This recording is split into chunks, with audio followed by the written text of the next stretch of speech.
Seigneur,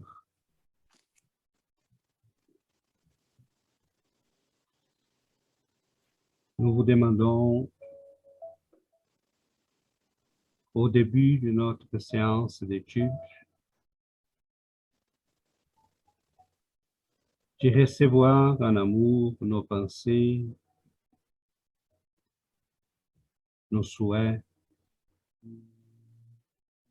Nous vous demandons, Seigneur, de nous accueillir dans ton amour,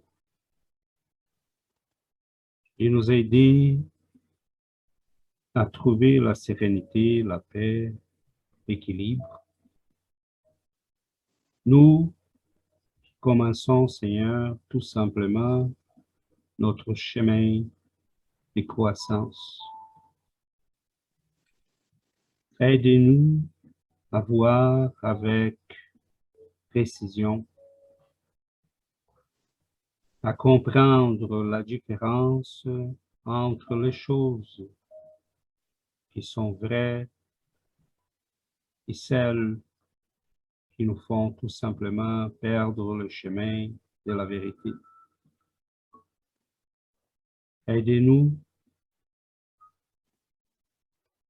non seulement à trouver le chemin, mais à rester sur le chemin. Nous te demandons, Seigneur, de bénir nos vies, de nous envoyer la lumière, et qu'elle puisse épaisser, apporter la tranquillité, la sérénité,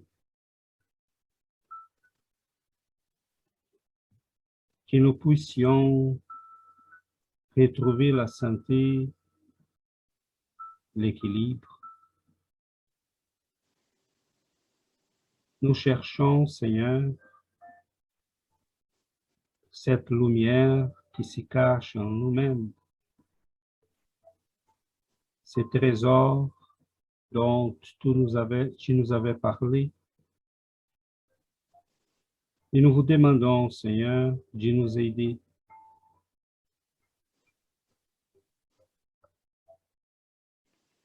De soutenir à chacun de nous dans notre chemin. Bénis, Seigneur, nos vies, nos foyers, nos amis, tous ceux et celles qui en ont besoin, ceux qui s'y trouvent et qui sont en train de vivre des moments difficiles. Que tous les êtres sur cette planète puissent recevoir ta lumière, ton amour, et que nous puissions surtout ouvrir nos cœurs à cette lumière. Nous qui très souvent marchons dans les ténèbres de l'ignorance. Merci Seigneur de ton amour, de ta compassion, d'être là pour nous et de nous aider. Nous vous remercions humblement parce que nous savons, nous sommes conscients de combien nous sommes petits et combien nous avons besoin de ton amour et de ta présence. Restez avec nous, Seigneur. Merci beaucoup.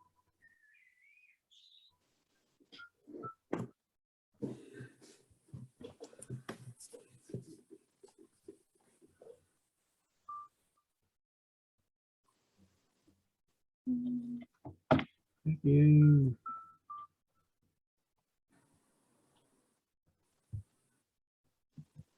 Est-ce que vous voyez les textes? Oui, très bien. Oui? Parfait. Moi, je vais commencer la lecture. Est-ce que Christophe pourrait continuer après? Christophe? Oui, d'accord. Liberté et conscience. Liberté naturelle. Est-il des positions dans le monde où l'homme puisse se flatter de jouir d'une liberté absolue? Non, parce que vous tous avez besoin les uns des autres, les petits comme les grands. Quelle serait la condition dans laquelle l'homme pourrait jouir d'une liberté absolue? L'ermite dans un désert. Dès qu'il y a deux hommes ensemble, ils ont des droits à respecter et non par conséquent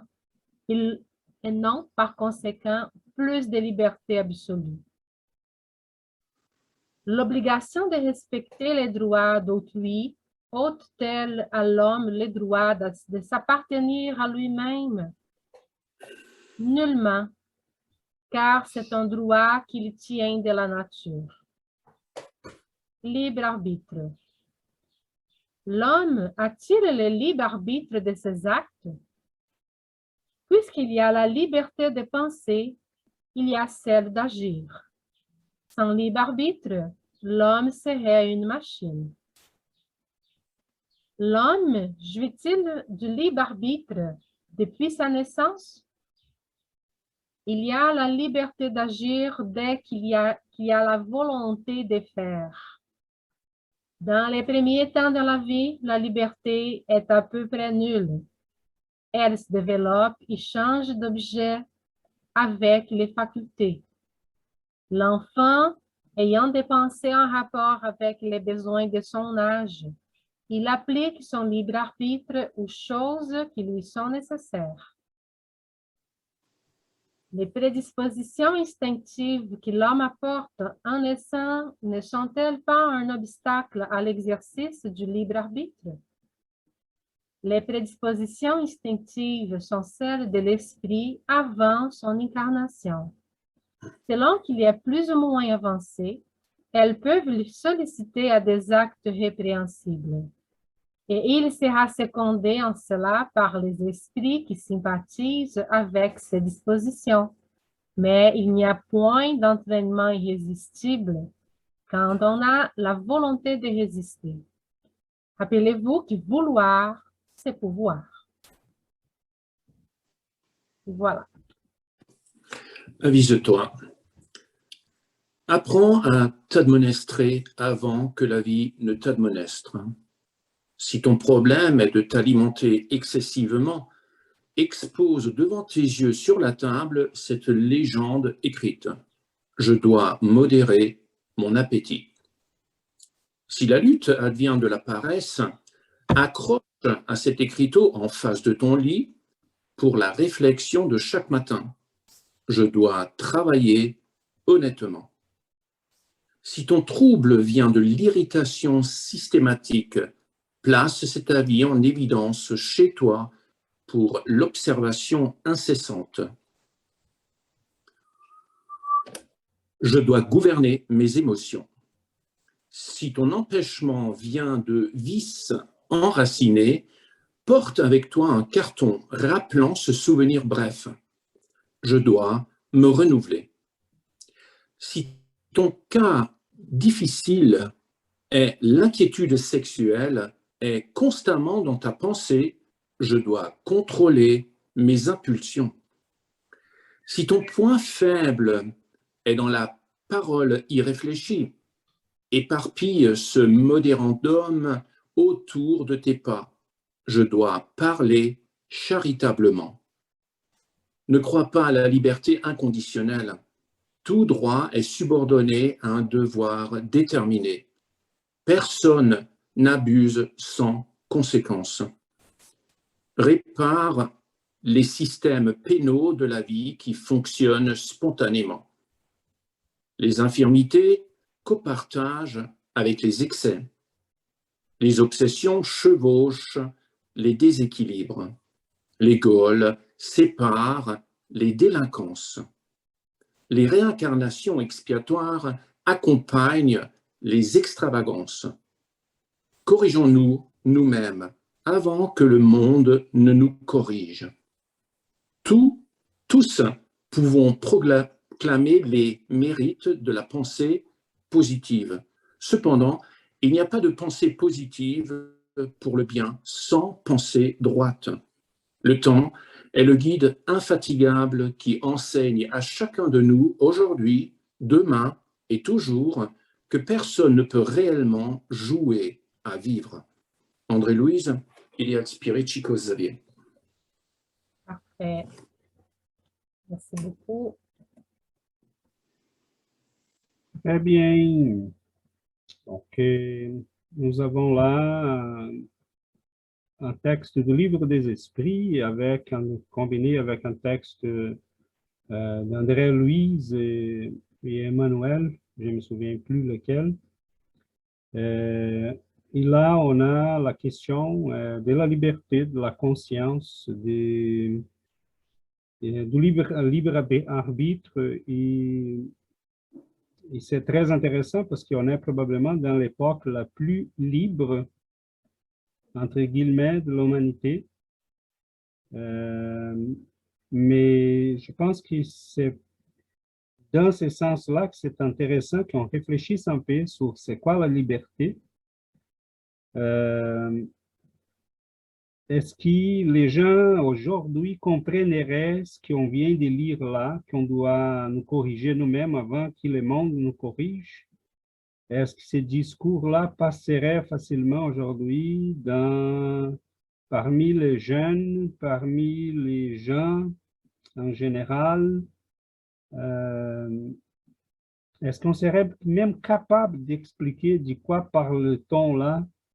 Je m'en doute un petit peu, parce qu'il y a beaucoup de présupposés là, des éléments théoriques, conceptuels qu'on doit avoir pour accepter une telle conception. Donc, pour nous, les spirites, c'est la conception de la réincarnation, mettons, l'effet qu'on a des lois qui régissent nos actions et nos réactions. Ces éléments-là sont importants et pour nous, ça explique les besoins d'y corriger à nous-mêmes, d'y régler nos vies, d'y couper les excès. Mais est-ce qu'on serait, nous, capables d'expliquer cela à nous-mêmes et aux autres? Donc, j'ouvre la réflexion pour qu'on puisse commencer à y penser. Donc, voilà, c'est ouvert.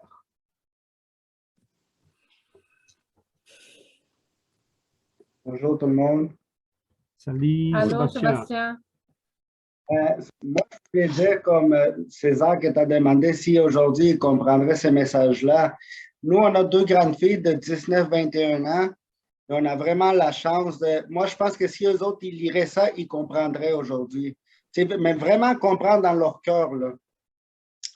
Je ne sais pas le reste, mais moi, je peux témoigner de ce que je vois chez nous tous les jours. Puis nos filles qui ont cet âge-là que je pense que c'est la génération X qui appelle, comme les jeunes dans la vingtaine sont très...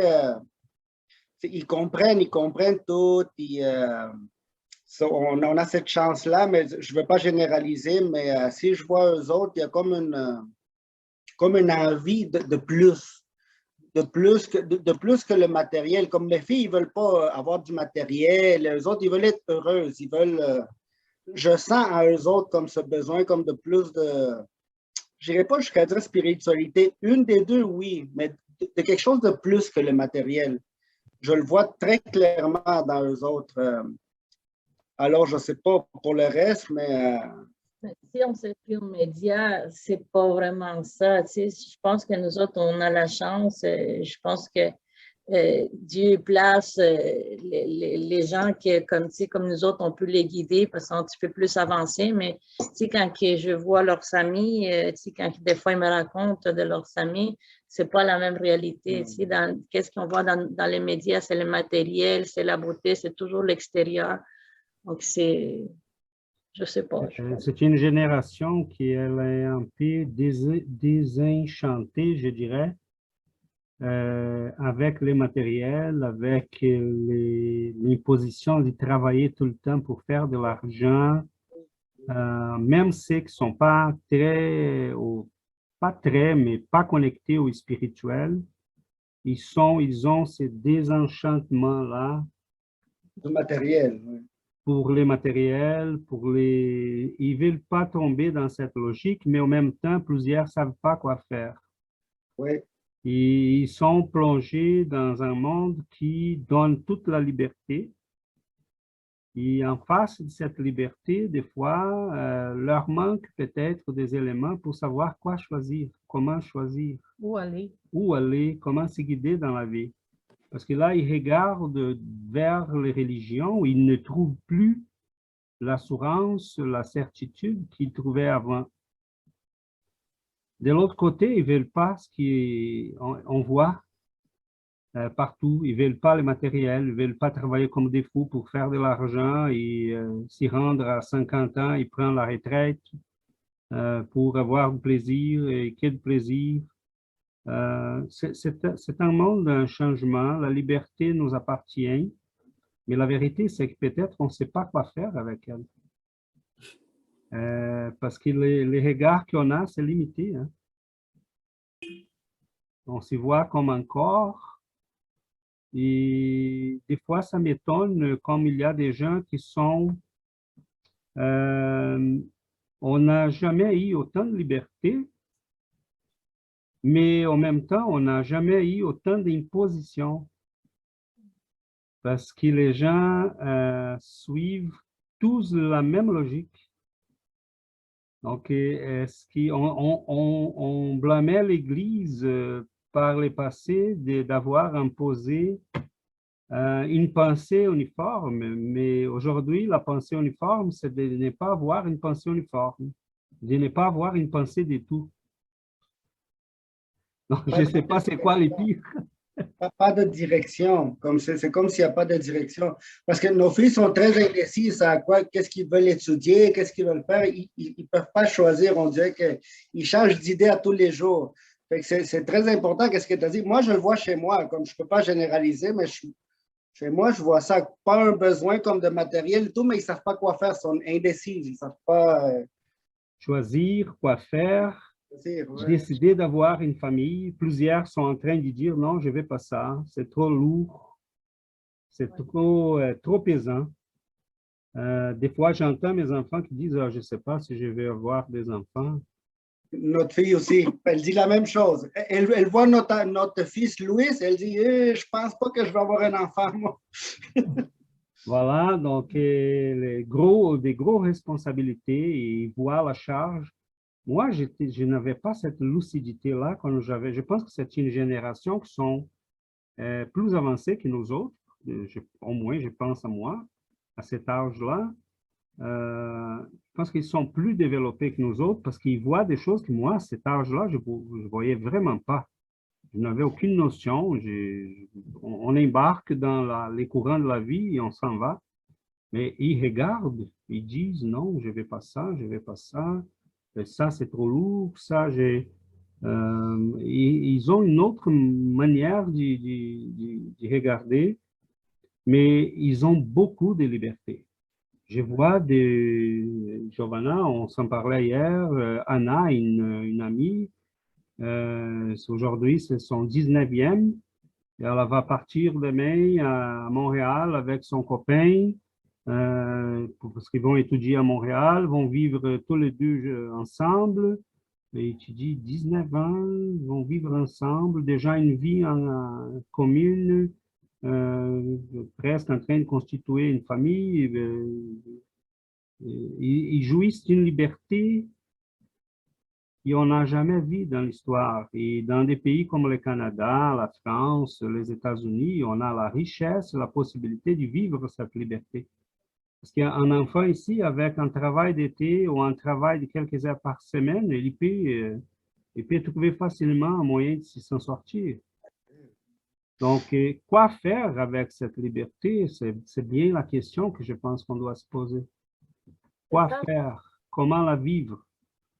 J'ai pensé beaucoup à cette question-là de la liberté et qu'est-ce qui implique vraiment les mots être libre. Et je pensais du côté de la conscience moralement. Et si j'ai dit, tu sais, notre conscience, on est tellement influencé par le matériel, par l'extérieur, qu'on n'est pas capable, je parle pour moi, je ne suis pas capable de contrôler mes pensées. Et je dis, tu sais, je travaille là-dessus, mais on est tellement influencé, tu sais, l'esprit, on vit avec le matériel, puis on est bombardé tout le temps.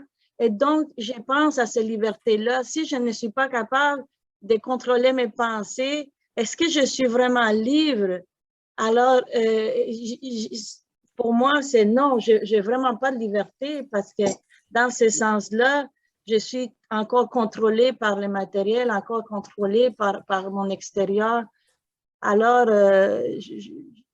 c'est un gros travail. Puis ici, quand on dit on a le libre arbitre, oui, on peut choisir si on est dans une circonstance, puis on peut choisir de soit l'accepter ou la rejeter, soit de céder, pas céder, tu sais. Mais on est toujours régi par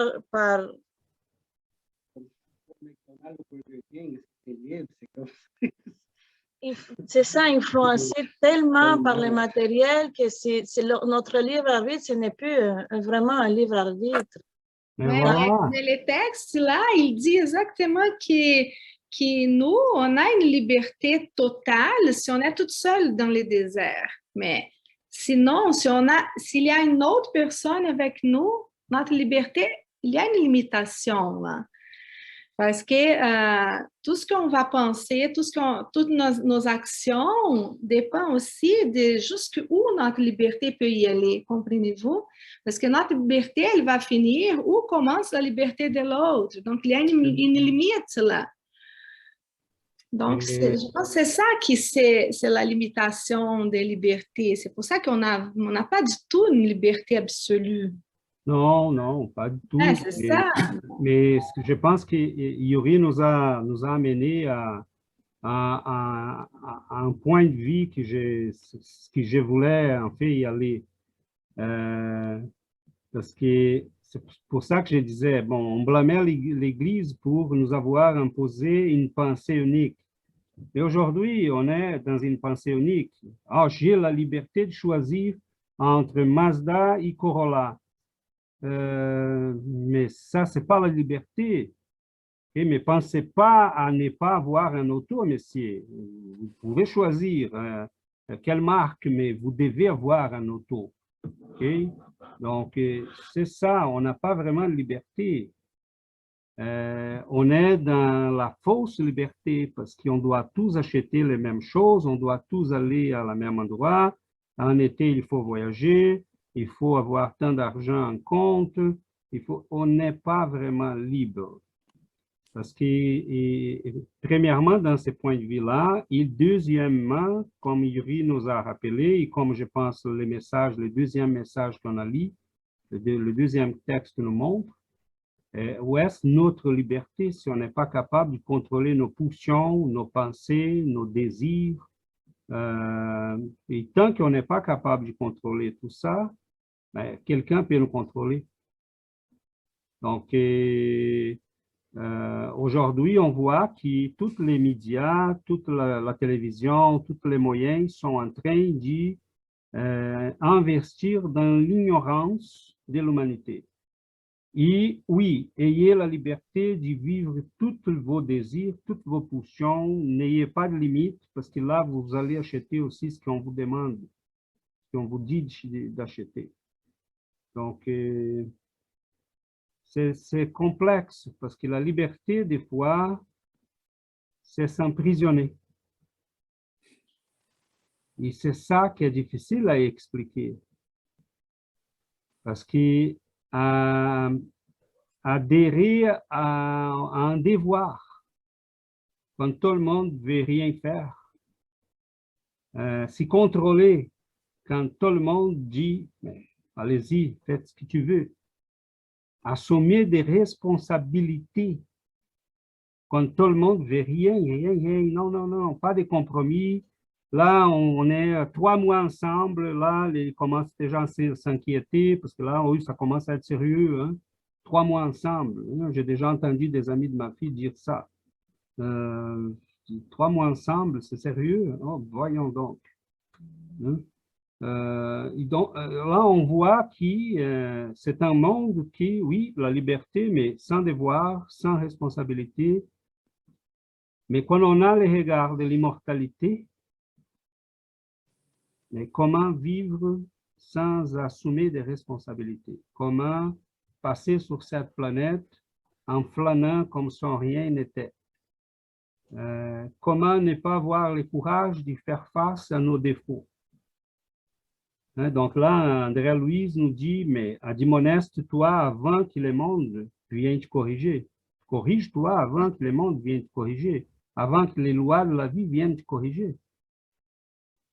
Parce que je me rappelle, hein, Jésus a été entouré des gens, et là, il parlait aux Juifs, et à un moment donné, il dit, mais si vous me suivez, vous allez trouver les réponses, vous allez trouver la vérité, et vous allez connaître la vérité, et la vérité va vous libérer. Et ils ont dit, mais Seigneur, comment ça se fait? On n'est pas d'esclaves, comment elle va nous libérer? Il dit, mais tant que vous êtes, que vous pratiquez des erreurs, vous êtes des esclaves de l'erreur. Donc, la connaissance va vous libérer des erreurs, de mal agir ou d'agir contre les lois de la vie, de Dieu, de l'univers. Donc, la liberté, c'est quoi? La vraie liberté, en fait, c'est s'emprisonner aux lois de Dieu. Mais il ne veut pas qu'on fasse ça par la force. C'est par la compréhension. C'est pour ça que Jésus a dit, la vérité va vous libérer. Quand vous comprenez ça, hein, au moment que vous arrivez à cette compréhension-là, vous allez adhérer aux lois et spontanément. Donc, des fois, c'est difficile parce que comment on peut expliquer ce genre de choses? Ça prend un peu de maturité spirituelle que les gens, des fois, n'ont pas encore. C'est ça que les choses sont...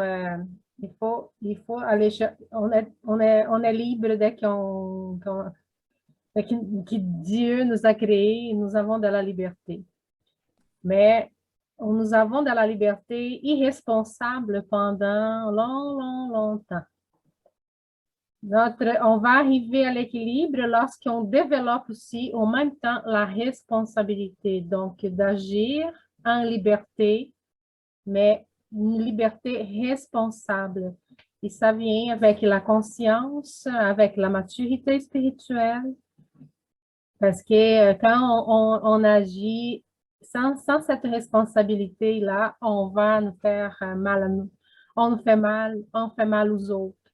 Parce qu'on ne sait pas quoi faire avec la liberté, donc on fait n'importe quoi. Et si on fait n'importe quoi, on n'avance pas, on ne progresse pas, on n'apprend pas. Donc, on fait du mal à nous-mêmes. C'est ça la question, c'est de développer la responsabilité pour bien profiter de notre liberté. Et cette question-là que César a posée au début, là, pour les jeunes, s'ils comprennent vraiment la phrase, là, hein, là, je pense, quand on a des enfants petits, on doit commencer dès là, hein, dès qu'ils sont vraiment petits, à montrer ça. Et c'est drôle parce que je parlais toujours ça à mes enfants, je dis, quand ils sont fâchés avec quelque chose, que je dis non, et là, je dis non, mais c'est mieux que toi, tu sois fâché ici maintenant, parce que moi, je te dis non avec amour, mais la vie va te dire non. Et plusieurs fois, c'est à plusieurs reprises, il ne va pas avoir d'amour avec les noms que tu vas avoir dans ta vie, là. Donc, tu dois apprendre toujours que tu ne peux pas faire ce que tu veux tous les temps. Donc, je pense qu'on commence, dès qu'ils sont petits, à montrer les limites, que la liberté n'est pas... Hein, et donner cette responsabilité que Giovanna a dit. Hein. Parce que là, si on commence à montrer aux enfants exactement comment agir responsablement, là, ils vont avoir une liberté responsable. Oui, tout à fait. et l'école ne va pas apprendre. Non, non, ben, bien le contraire, l'école des fois va dire, allez-y, je vois ça dans les milieux scolaires, hein. Vous êtes libre. Vous êtes libre, mais la vérité, c'est que je lui constate clairement, c'est une liberté qui est un reflet du manque de courage et de responsabilité des adultes. C'est une fausse liberté parce qu'ils ne veulent pas dire non. Ils ne veulent pas imposer des limites. Donc, c'est la, comme on dit, coward en français. Lâche. Lâche. C'est de la lâcheté des adultes. On ne veut pas assumer la responsabilité de guider personne. Non, non, non, débrouille-toi. 14 ans, 15 ans, 16 ans. Ah, tu veux avoir des vies sexuelles? Ah, mais t'es libre, hein? T'es libre, hein? Me dérange pas, hein? Me dérange pas. C'est comme s'il disait, comme une petite souris à Péreux, me dérange pas, hein? Ne pose pas des questions comme ça, parce que là, c'est trop compliqué, hein? Donc, c'est ça. Des parents, des professeurs, une société qui dit, allez-y, débrouille-toi. Et si tu vas frapper le mur, ton problème.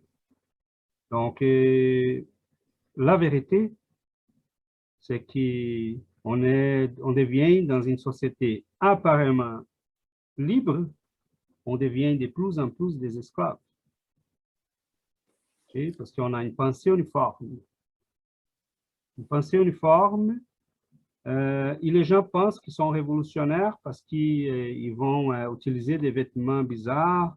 Là, je croise des gens sur les chemins que j'ai dit, sur la route des fois, des cheveux qui sont complètement bizarres, des vêtements qui sont étranges.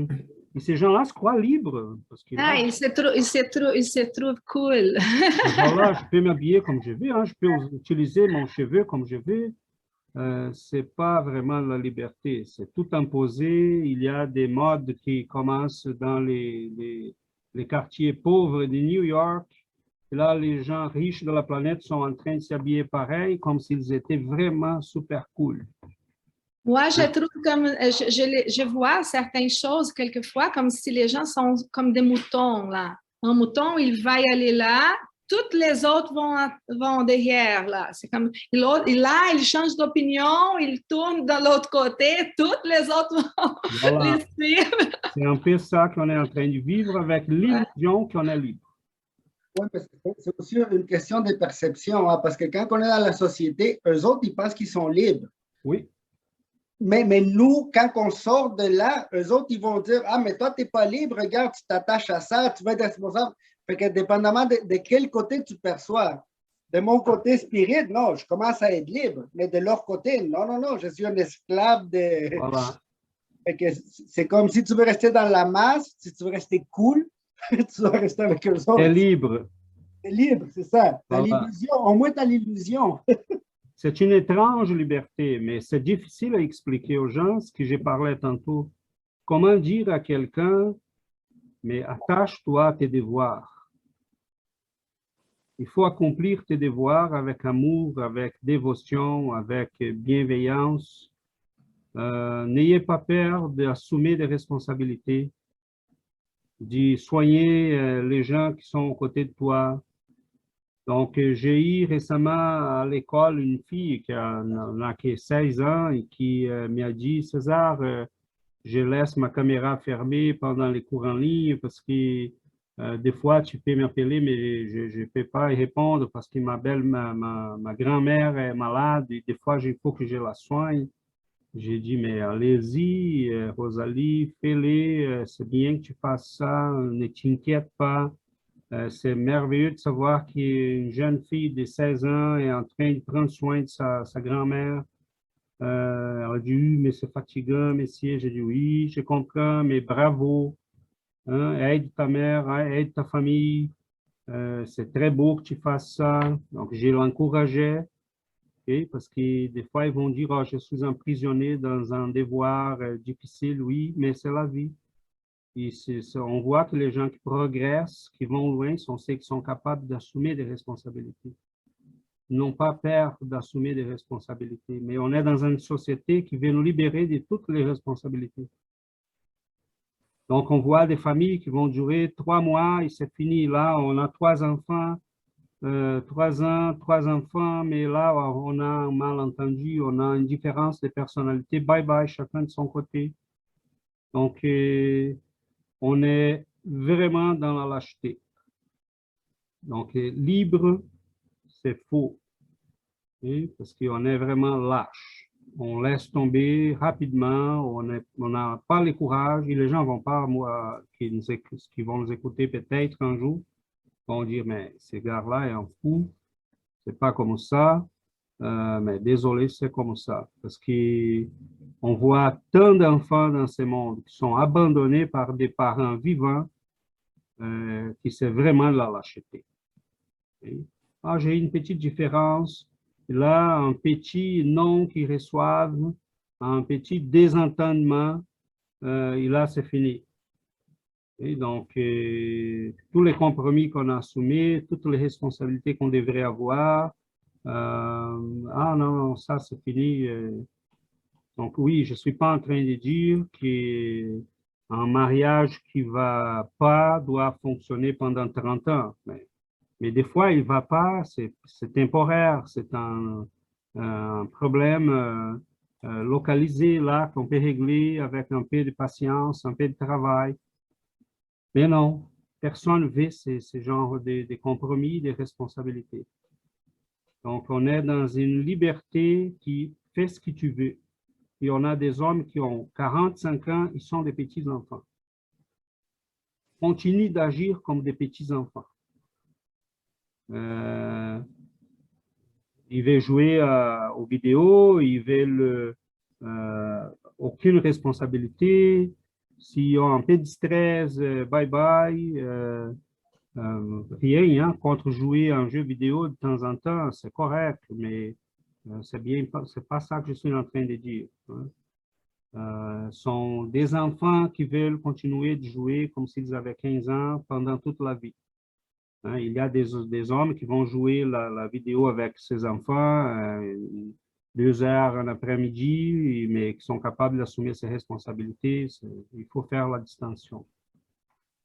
Mais vous allez dire, bon, César aujourd'hui est très acide.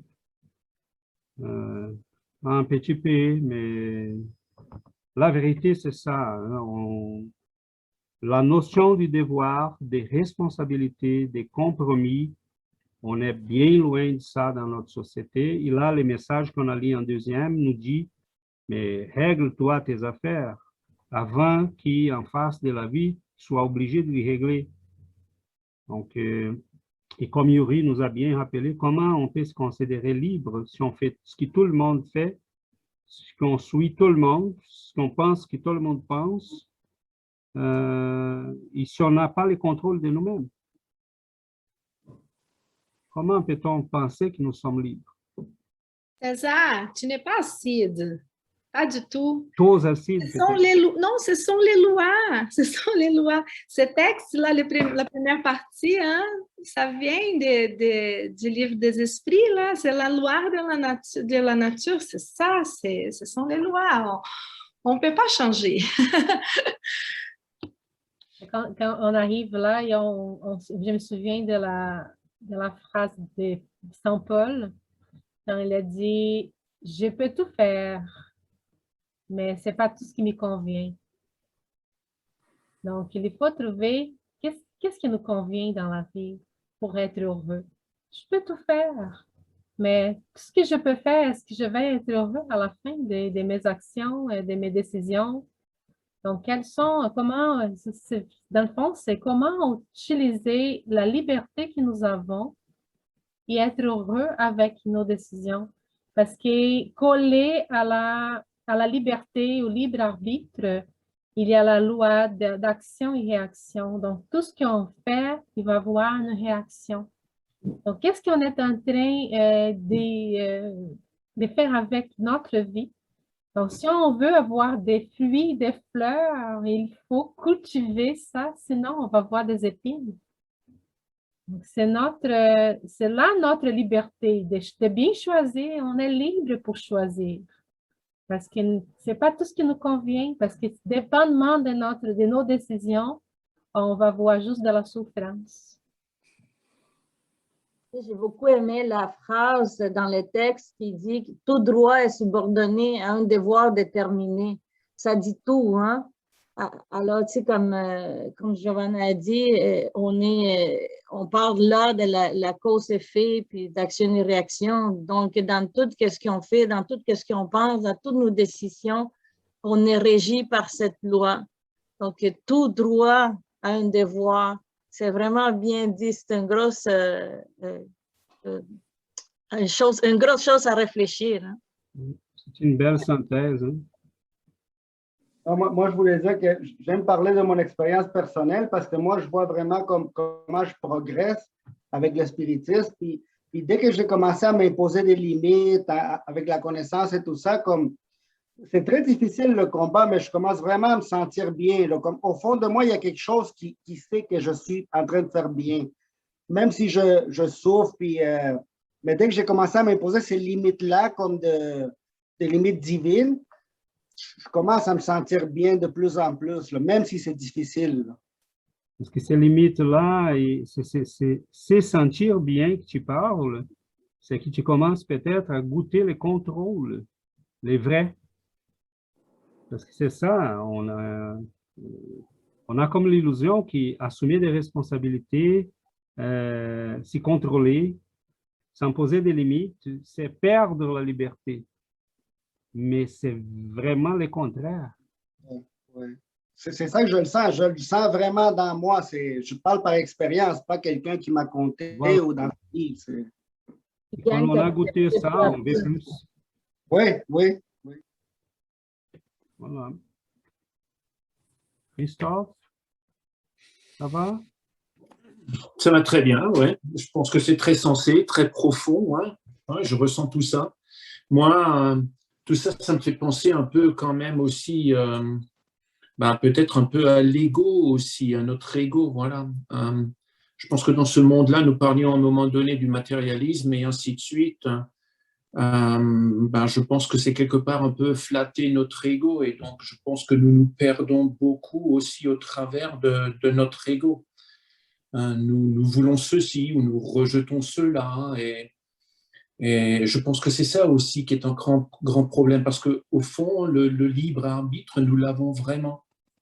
Mais si nous fonctionnons au travers de notre ego, il me semble que nous nous perdons.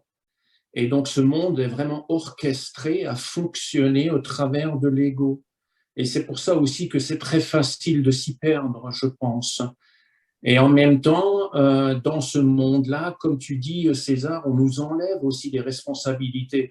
Et je pense que ça nous abrutit aussi. Donc, c'est un mot peut-être un peu fort, mais d'une part, donc, l'ego qui nous gouverne et l'abrutissement qui est instauré, il y a vraiment de quoi se perdre. Voilà, c'est pas facile, je pense. Et nous parlions de la loi d'attraction. Et moi, je dis, il y a une autre loi. Et avec ce que je viens de dire, cette autre loi dit tout ce sur quoi nous nous concentrons, nous l'emplissons. Donc, si nous l'emplissons, donc nous l'attirons et nous le devenons.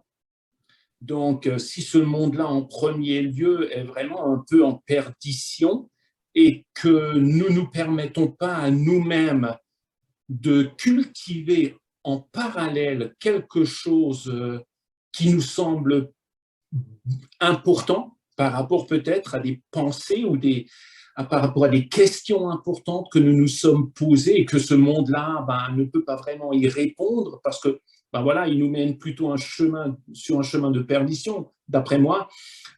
Si nous cultivons en même temps, en parallèle, au moins quelque chose, comme Sébastien disait, moi, ça me plaît beaucoup quand Sébastien y parle, parce que lui, il dit ça fait bam, et puis donc, voilà, il avait compris. Donc, je pense qu'il faut cultiver quelque chose d'important qui nous libère vraiment, Et ça, nous le ressentons, c'est pas psychologique, c'est pas mental. Ça, on le ressent, comme Sébastien le disait aussi.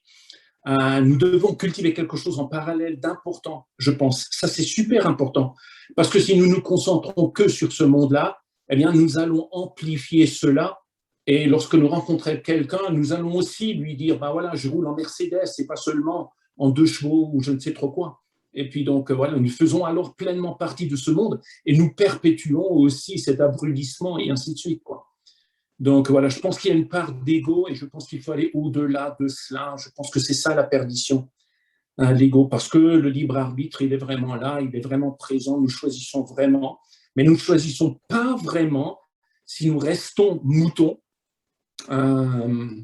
et que nous faisons confiance à ce que l'on nous fait et que nous disons, voilà, c'est le chemin, parce que ce n'est pas le chemin. Si vous ouvrez le journal, ben, vous voyez le résultat de ce qui est le chemin sur ce monde. Donc, ça ne peut pas être le bon chemin. Voilà. Donc, il faut apprendre à, si on réfléchit, à apprendre à réfléchir un peu par soi-même. Donc, réfléchir autre chose, se poser les vraies questions et vraiment chercher des réponses à ces questions-là. Ensuite, automatiquement, je pense qu'un chemin nous mènera automatiquement à la spiritualité et à plus de liberté. Voilà. Et en ce qui concerne le flux de pensée, personnellement, eh bien, je pense que la méditation, mais pas elle seule, mais aide à couper ce flux-là et à nous connecter à notre monde intérieur ou au divin en nous, en chacun de nous, mais qui est encapsulé donc dans l'ego.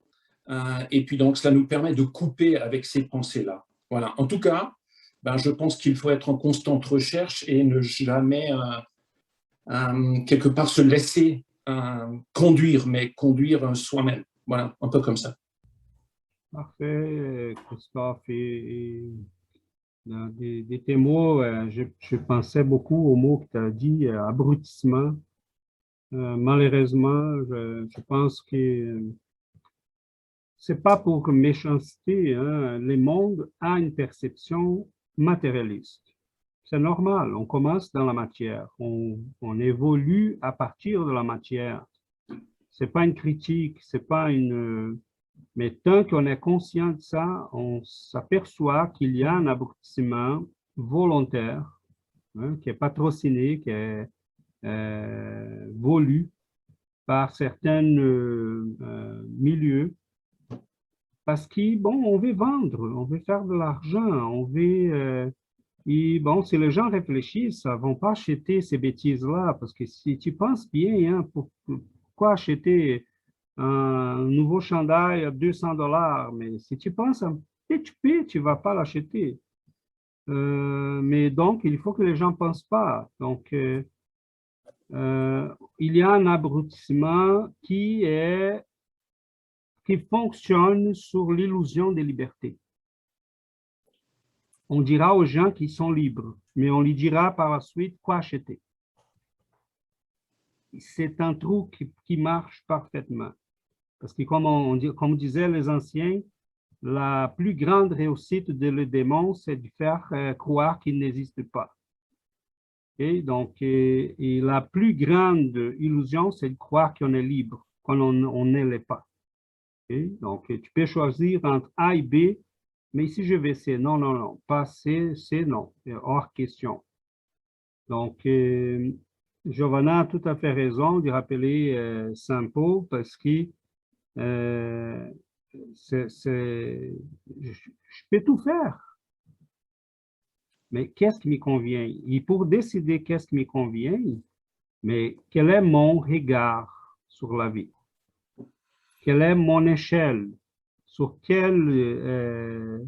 dans quel niveau de l'échelle je me trouve?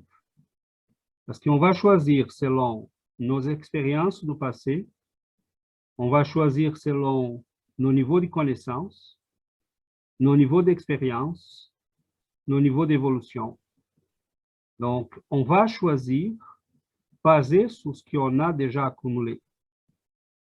Et les niveaux d'influence qu'on reçoit, mais ça a un rapport aussi avec tout ça. Si j'ai un bon niveau d'intelligence, de liberté, de compréhension, ben, les gens vont m'influencer, mais pas tant que ça. Donc, faire des choix, on va le faire. Tous les jours, on doit le faire. Mais la question est, si mon regard sur la vie, c'est un regard, je suis encore, je dois en profiter. Je vois quelqu'un qui est malade, je dis, bon, je vais tomber malade. Donc, il faut qu'avant que je tombe malade, j'en profite. On voit beaucoup de gens qui pensent comme ça. Hein, Bouddha, il sort, hein, il rencontre la personne malade, il revient, il rentre dans une crise spirituelle. Il voit un mort, il rentre dans une crise spirituelle. Il voit un vieillard, il rentre dans une crise spirituelle. Il voit un malade, il rentre dans une crise spirituelle, mais il va sortir de cette crise spirituelle par l'illumination. Tandis que d'autres vont sortir par l'abrutissement. Donc, c'est ça, il faut qu'on décide, est-ce que je vois la vie comme un corps, comme matière, ou je suis conscient déjà que je suis un esprit, que je dois soigner cet esprit-là, que je dois passer le temps à investir, à préserver, à garder, à soigner ce qui va rester, ce qui demeure. Parce que c'est triste, hein? C'est triste que les gens ne puissent pas voir qu'est-ce qu'elles sont vraiment. Parce que tu vas vivre comme un corps quand tu es un esprit.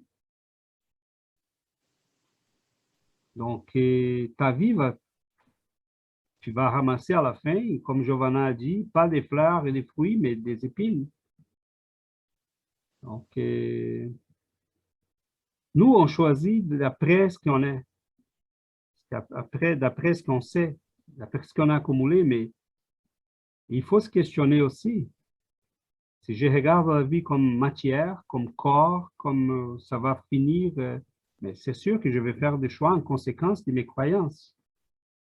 Mais la question est, tes croyances sont bonnes? Tu les as déjà testées? Comme Christophe disait, est-ce que tu es allé s'y renseigner, s'informer, poser des questions et chercher les réponses? Parce qu'il y a des gens qui font des affirmations qui sont des simples répétitions. Hein? Tu as eu un cours au cégep, à l'université, les profs disaient la vie est matérielle. Hein? On finit là. Ben, est-ce qu'il t'a posé des questions? Tu es allé chercher si c'est vraiment ça? Parce que c'est étonnant hein, d'y voir comme il y a des gens qui, même la science est en train de parler de spiritualité aujourd'hui, les gens sont en train de répéter des choses qu'ils ont écoutées au secondaire d'un prof qui ne savait même pas qu'est-ce qu'il faisait là. Donc, c'est un peu bizarre. Hein? Et même dans les universités aujourd'hui, désolé, mais il y a beaucoup qui ne savent pas qu'est-ce qu'ils font là. J'ai dit ça basé sur un phénomène très simple. Hein? Quand tous les profs de philosophie dans une université pensent d'une manière unique, mais où est la philosophie? Je ne fais pas de préjugés, je me base sur des faits. Tout le monde est marxiste, mais attendez, où est la philosophie? Ça veut dire que vous avez trouvé la vérité. Vous avez déjà trouvé la vérité, c'est ça la vérité. Parce que en philosophie, je pars toujours du présupposé qu'il y en a au moins deux pensées. Si on a une pensée unique, ce n'est pas philosophique. Donc, ces gens-là vont influencer les jeunes, vont former la nouvelle génération, vont cultiver la pensée de ces gens. Et bon, mais mélanger à tous ces beaux idéaux de on va sauver la planète, on va sauver la nature, mais soyez matérialistes, soyez hédonistes, vivez les moments. Mais c'est complexe. Hein? César, en parlant de sciences, j'ai vu une nouvelle l'autre jour qui dit que certains mathématiciens, Giovanna, elle est mathématicienne, certains mathématiciens dans le monde, mais dans tous les coins du monde, ils ont fait des calculs pour voir c'est quoi la probabilité que tout l'univers, là au complet, toutes les choses étaient créées au hasard. ils ont arrivé à la conclusion que la probabilité, c'est 0. C'est pas au hasard. C'est pas au hasard. C'est pas au hasard. Et là,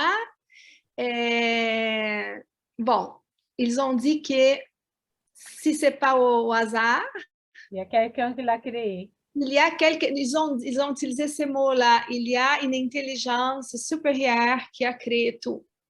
On applaudit ça, mais on va rire quand même. Parce que, Ouais, nous, on sait, hein? voilà. mais c'est comme si Oui, la majorité des gens ont besoin que la science le dise. Oui, c'est échappé. Il faut respecter ça, mais on est souriant là pour ça, parce que on pourrait un jour, peut-être pour la prochaine rencontre, discuter un peu ça, mais c'est merveilleux qu'on avance, mais en même temps, on voit que, Seigneur, c'est tellement évident, hein, un univers qui fonctionne, même la plus petite des choses fonctionne parfaitement. Mais on n'entend pas ça dans les universités. Oui, les prétendus formateurs sont en train de former quoi? Donc, voilà, c'est la pensée unique de rien penser. Doucement. Vivez les moments, mais pensez rien. Donc, ça devient difficile pour nous parce que nous, on fait l'effort d'y penser, d'y réfléchir, d'y trouver les chemins. Mais il faut, on va aimer pareil nos amis, nos frères et sœurs, mais on va dire non quand il faut dire non. C'est ça. La liberté, la vraie liberté, ça vient d'assumer les grosses responsabilités que la vie nous demande. Et un jour, de le faire avec jouissance, amour, allégresse, contentement. Servir. Le mot servir, c'est un mot qui nous est de plus en plus éloigné, inconnu. Mais je demande beaucoup ça dans mes prières. Parce qu'il y a eu des moments dans ma vie que je croyais qu'en faisant mes devoirs et en respectant mes compromis, j'étais prisonnier. Et c'est très mauvaise compréhension, ça. Ce n'est qu'on en est vraiment attaché à nos devoirs, à nos compromis, mais qu'on découvre la joie de les faire avec c'est les jougs que Jésus disait, hein. Prenez sur vous mon joug, parce que celui du monde est pesant. C'est les jugs de l'esclavage.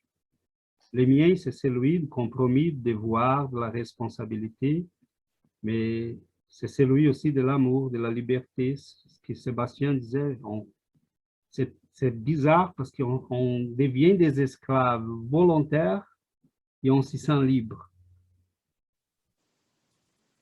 Percevez, comprenez, c'est contradictoire. Hein? C'est contradictoire parce que ce sont les gens qui ont assumé des grosses responsabilités. Là, on voit des fois une petite fille de 19 ans, 20 ans qui est en train de conduire sa famille. Et on dit, oh, la pauvre, si jeune, il y a déjà tant de responsabilités, tant de compromis, tant de sérieux, mais non, c'est exactement là qu'on trouve la liberté. Donc, on est dans un monde qui la conception a été inversée. La vérité a été inversée. On dit aux gens, prenez pas de responsabilités, mais Jésus va nous dire, prenez tes responsabilités. Il ne faut pas accomplir tes devoirs. Il va nous dire, non, accomplissez tes devoirs, c'est là ta liberté. Et je me rappelle un message de Chico Xavier qui disait, si on veut faire une maison, mais Il faut que chaque chose s'attache à son endroit précis, que les murs soient bâtis sur une brique sur l'autre, que les choses fonctionnent parfaitement, sinon on n'a pas des maisons. Si chaque brique décidait par soi-même, je vais faire ce que je vais me placer où je veux, mais on n'aurait pas de maison.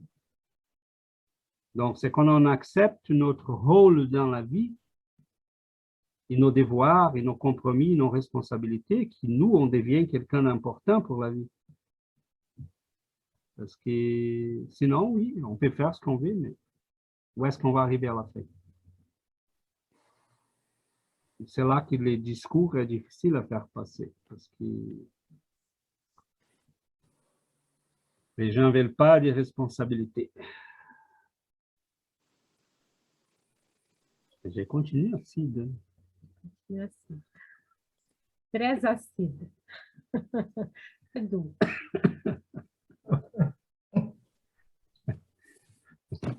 Heureusement, Giovanna est là. C'est l'équilibre. C'est l'équilibre. On fait une limonade. Mais voilà. Je dois dire toujours merci parce que cette opportunité de penser ensemble, c'est comme si on arrive toujours à des pensées qui toute seule on ne pourrait pas arriver, je pense. Non. Non, Merci à tout le monde parce que c'est vraiment bon.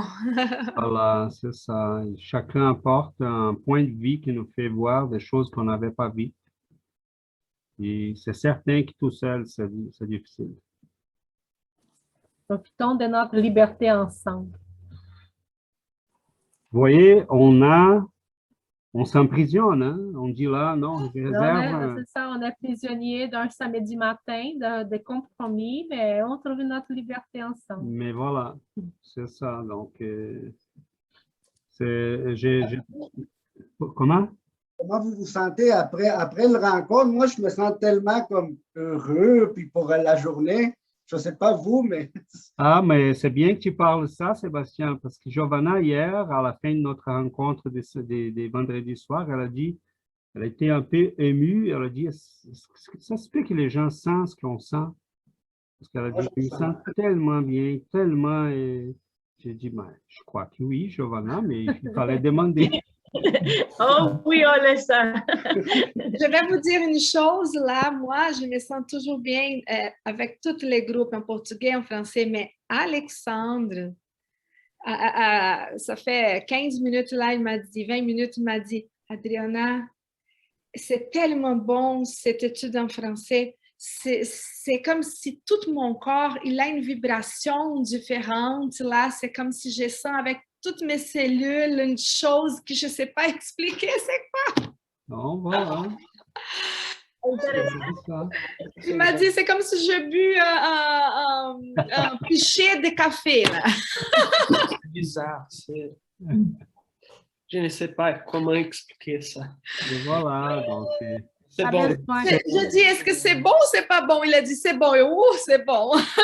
Voilà, et c'est une drôle d'esclavage hein, qu'on se donne là, hein, qui nous donne une sensation de liberté et de plaisir qu'on n'a pas. Il y a une chanson brésilienne qui dit discipline est liberté. Voilà. Je pense que c'est un peu, moi, ça m'arrive lorsqu'il y a une connaissance, un enseignement, que ça vient vraiment comme toucher ou que ça vient vraiment comme que j'ai la compréhension, c'est comme un clic dans moi. C'est là que j'expérimente cette sensation d'expansion. Je pense qu'un petit peu comme qu'est-ce qui arrive avec la sensation qu'Alexandre. Moi, c'est ça, j'ai comme pourquoi je n'avais pas compris cela avant? Qu'est-ce que j'attendais? Je le savais, mais tu sais, les précis moments, c'est magique, incroyable. Merci à tous. Merci. C'est super ça. C'est précieux. Ce que nous avons, c'est bien précieux. Et voilà, donc, comme Adriana a dit, ensemble, hein, réfléchir ensemble et grandir. Donc, je pense qu'on est dans une belle opportunité. Essayons de garder ça parce que c'est précieux. Et notre temps file, donc si Yuri est disponible pour clôturer notre séance, je vais mettre la musique.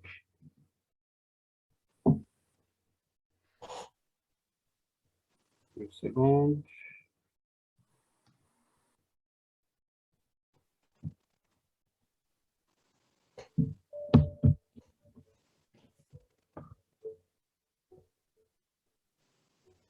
Notre Père, merci pour une journée de plus en votre présence. Une journée de plus pour vous nous rapprocher, pour nous approcher de vous, petit à petit. Merci Seigneur. Merci pour les enseignements d'aujourd'hui, pour les connaissances, pour l'ouverture de nos perceptions. Nous savons, Seigneur, que votre désir est de nous voir épanouis, heureux, en étant des personnes de bien. Aidez-nous, Seigneur, à vivre avec la connaissance, avec l'espoir que nous sommes toujours proches de vous. Nous savons, Seigneur, que nous nous sommes éloignés dans de nombreuses reprises de vous. Nous nous avons détourné de vous beaucoup de fois. Combien de fois nous avons parcouru les mêmes chemins,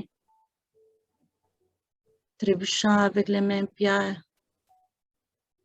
faisant les mêmes erreurs vie après vie.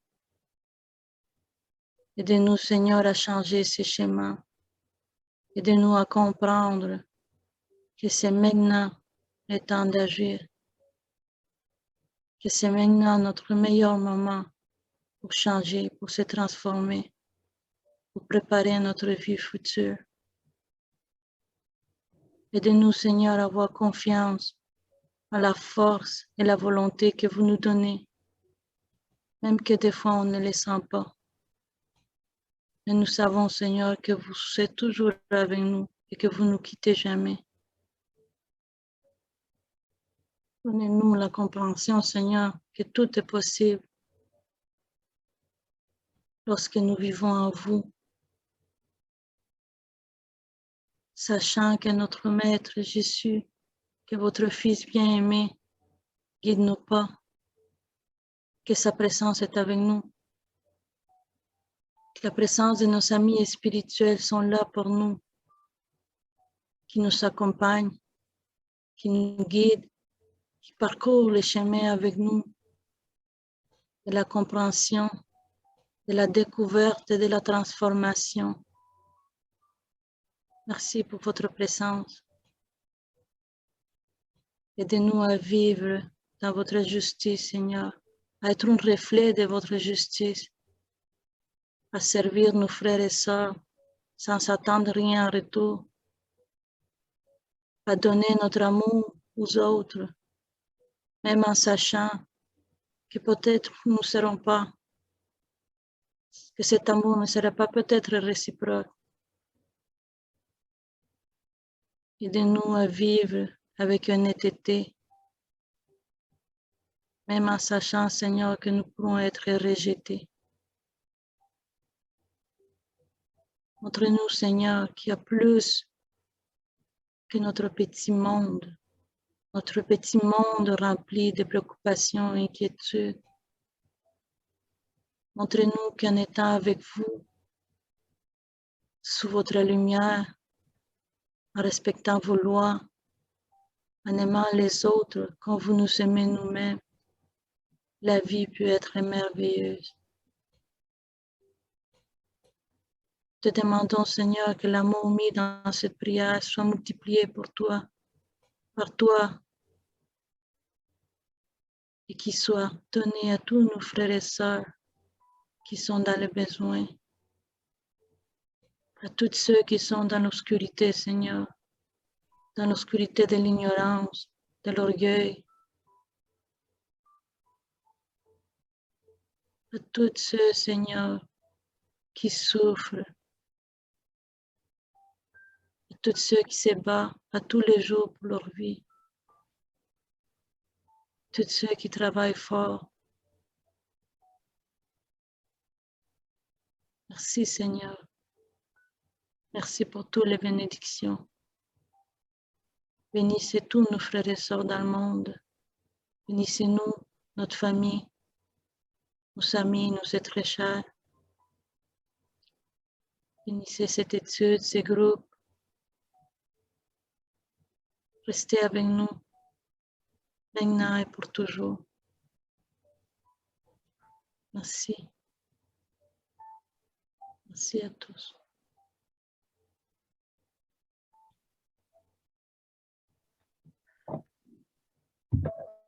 Tout le monde.